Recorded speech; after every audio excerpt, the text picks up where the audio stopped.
আসসালামু আলাইকুম প্রিয় শিক্ষার্থীরা, আশা করি তোমরা ভালো আছো।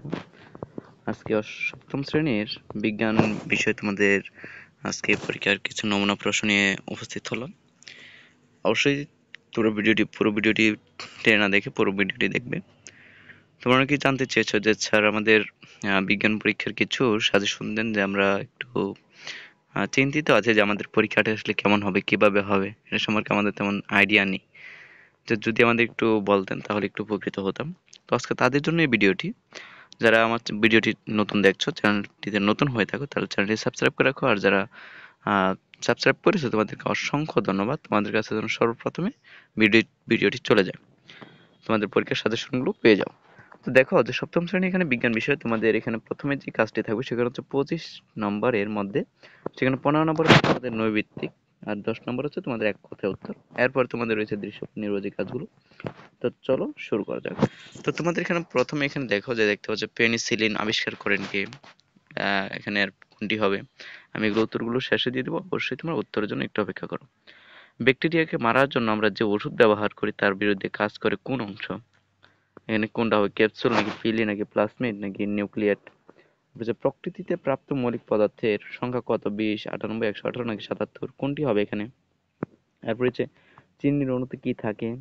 তারপর হচ্ছে 5 নম্বরে লজ্জাবতী পাতার সংবেদনশীলতার জন্য দায়ী কোনটি? তারপর হচ্ছে ডিএনএ কে ধারণ করে কে?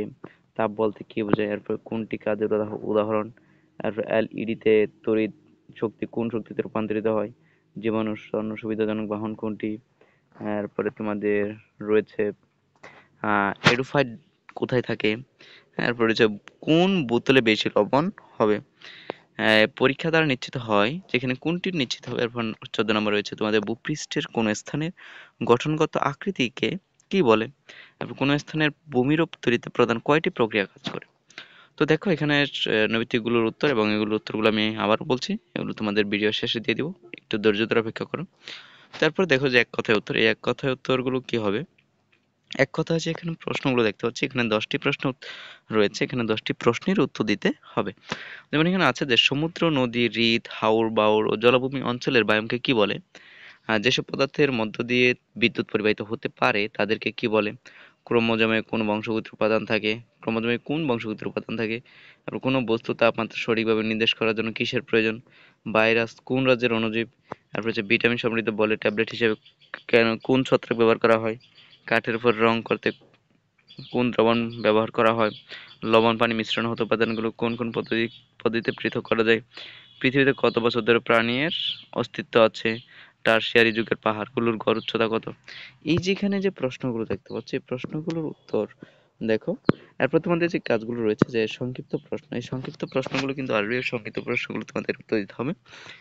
এরপর দেখো যেখানে কাজটা তোমাদের এখানে রচনামূলক প্রশ্ন প্রেক্ষাপটবিহীন, এখানে 5টি প্রশ্ন থাকবে, 5টি প্রশ্ন মধ্যে তোমাদের 3টি প্রশ্ন উত্তর দিতে হবে। সপ্তম শ্রেণীর শিক্ষার্থী যারা রয়েছে, যারা এখনো আমার ভিডিওটি টেনে না দেখে দেখছো, তোমাদেরকে অসংখ্য ধন্যবাদ। তোমাদের আবার বলবো, যদি চ্যানেলে নতুন হয়ে থাকো চ্যানেলটি সাবস্ক্রাইব করে পাশে থাকবে। তো দেখো এরপরে দৃশ্য প্রেক্ষাপট নির্ভর এখানে তোমাদের সৃজনশীল আকারে কিছু কাজ থাকবে, সেগুলো তোমাদের একটু ভালোভাবে দেখতে হবে। হ্যাঁ, এখানে দেখো যে এখানে অনেকগুলো আমি এখানে কাজ দিয়েছি, এগুলোর উত্তরগুলো পেতে হতে অবশ্যই চ্যানেলটি সাবস্ক্রাইব করে পাশে থাকো। চলো উত্তরটি দেখা দেখা যাক।